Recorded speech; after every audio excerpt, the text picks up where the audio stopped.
Hai adik-adik sekolah minggu, apa kabar pada pagi hari ini? Kak Rosti berharap semua adik-adik sekolah minggu tetap sukacita, tetap semangat untuk mengikuti ibadah kita pada pagi hari ini. Nah adik-adik, sebelum kita mendengarkan firman Tuhan, yuk kita berdoa dulu yuk, kita serahkan ibadah kita kepada Tuhan. Kita bersatu di dalam doa. Tuhan, kami bersyukur atas segala kebaikan-Mu dalam kehidupan kami. Secara khusus anak-anak sekolah minggu boleh beribadah pada pagi hari ini. Kami percaya Tuhan yang telah menolong dan menyertai kehidupan kami semua. Terbukti kami boleh duduk diam manis untuk mendengarkan firman Tuhan. Kiranya firman-Mu Tuhan boleh menguatkan kami, menghibur kami, dan memberikan sukacita, kekuatan baru dalam kehidupan kami semua anak-anak sekolah minggu. Terima kasih Tuhan, kiranya Roh Kudus-Mu bekerja dalam hati kami semuanya, sehingga kami boleh mendengar firman Tuhan seturut dengan kehendak-Mu. Demi Kristus Tuhan kami sudah berdoa, haleluya, amin. Nah adik-adik sekolah minggu, hari ini kita akan mendengarkan satu cerita. Tapi yuk kita baca dalam kitab Kejadian. Anak-anak, adik-adik boleh membaca firman Tuhan, dibuka yuk Alkitabnya di rumah.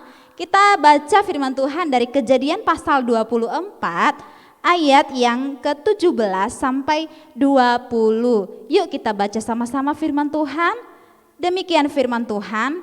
Kemudian berlarilah hamba itu mendapatkannya serta berkata, "Tolong beri aku minum air sedikit dari buyungmu itu." Jawabnya, "Minumlah Tuan." Maka segeralah diturunkannya buyungnya itu ke tangannya serta diberinya dia minum. Setelah ia selesai memberi hamba itu minum, berkatalah ia, Baiklah untuk unta-untamu juga kutimba air sampai semuanya puas minum." Kemudian segeralah dituangnya air yang dibuyungnya itu ke dalam palungan, lalu berlarilah ia sekali lagi ke sumur untuk menimba air, dan ditimbanya lah untuk semua unta orang itu. Nah adik-adik yang manis yang ada di rumah, ini adalah satu kisah Eliezer yang membawa unta-untanya dalam perjalanan. Adik-adik pernah lihat unta enggak? Ayo, siapa yang pernah lihat unta? Kalau belum pernah, bisa dilihat di televisi, di media sosial dan gambar-gambarnya. Wah, unta itu adik-adik adalah hewan yang tinggal di padang gurun yang panas. Dan tentunya adik-adik, unta itu butuh banyak air untuk minum. Jadi unta adalah hewan yang butuh air karena dia memang tinggal di padang gurun yang panas. Nah adik-adik, ketika itu Eliezer membawa mereka 10 unta. Nah dalam perjalanan Eliezer ketemu seorang wanita yang bernama Ribka. Nah adik-adik tahu bahwa Eliezer meminta tolong supaya ia diberi minum. Adik-adik, Ribka memberi minum Eliezer, dan Ribka juga memberi minum unta-unta itu. Adik-adik yang ada di rumah, kita tahu enggak bahwa unta-unta itu adalah butuh air yang sangat banyak untuk minum. Tapi Ribka memberi minum unta-unta itu semua dengan puas. Ternyata Ribka adalah seorang wanita yang rajin.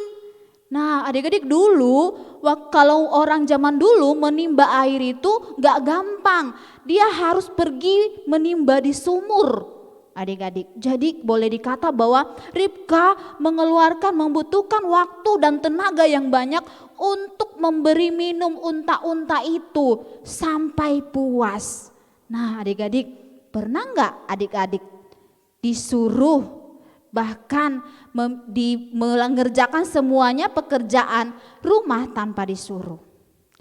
Ribka memberikan minum unta-unta tanpa disuruh. Ribka memberi minum unta-unta tanpa disuruh adik-adik. Nah ini Ribka punya upah yang luar biasa, yaitu Ribka dihadiahkan anting-anting emas dan gelang emas. Juga Ribka dibawa menjadi istri daripada Ishak, tuan daripada Eliezer. Adik-adik, ternyata Ribka adalah seorang wanita perempuan yang sangat rajin. tidak memperhitungkan waktu dan tenaga apa yang sudah diberikan kepada unta-unta tersebut. Nah, adik-adik, yuk kita rajin yuk seperti wanita yang bernama Ribka. Dia rajin tanpa disuruh. Yuk kita rajin, karena apa? Dengan rajin kita mendapatkan upah. Nah, pepatah mengatakan juga bahwa rajin pangkal apa adik-adik? Rajin pangkal pintar ya. Nah, kita baca juga di dalam Amsal 10 ayat yang keempat. Dikatakan di sana bahwa tangan yang lamban membuat miskin, tetapi tangan orang rajin menjadikan kaya. Jadi upah dari kerajinan tentunya ada ya adik-adik. Kita terus rajin untuk beribadah, rajin mendengar firman Tuhan agar kita diberkati oleh Tuhan. Anak yang rajin akan diberkati oleh Tuhan Yesus. Demikian firman Tuhan pada pagi hari ini. Kiranya adik-adik bisa rajin dan terus rajin untuk beribadah kepada Tuhan Yesus. Yuk kita berdoa. Terima kasih ya Tuhan untuk segala kebaikan-Mu di dalam kehidupan kami. Anak-anak boleh mendengarkan firman Tuhan, kiranya kami semua anak-anak boleh rajin Tuhan untuk beribadah kepadamu, rajin untuk berbuat baik, rajin untuk melakukan kehendak-Mu. Terima kasih Bapa, berkati firman-Mu agar menjadi kekuatan dan semangat baru di dalam kehidupan kami. Di dalam nama Tuhan Yesus kami berdoa, haleluya, amin. Dan adik-adik, terima kasih sudah mengikuti ibadah pada pagi hari ini. Sampai ketemu kembali.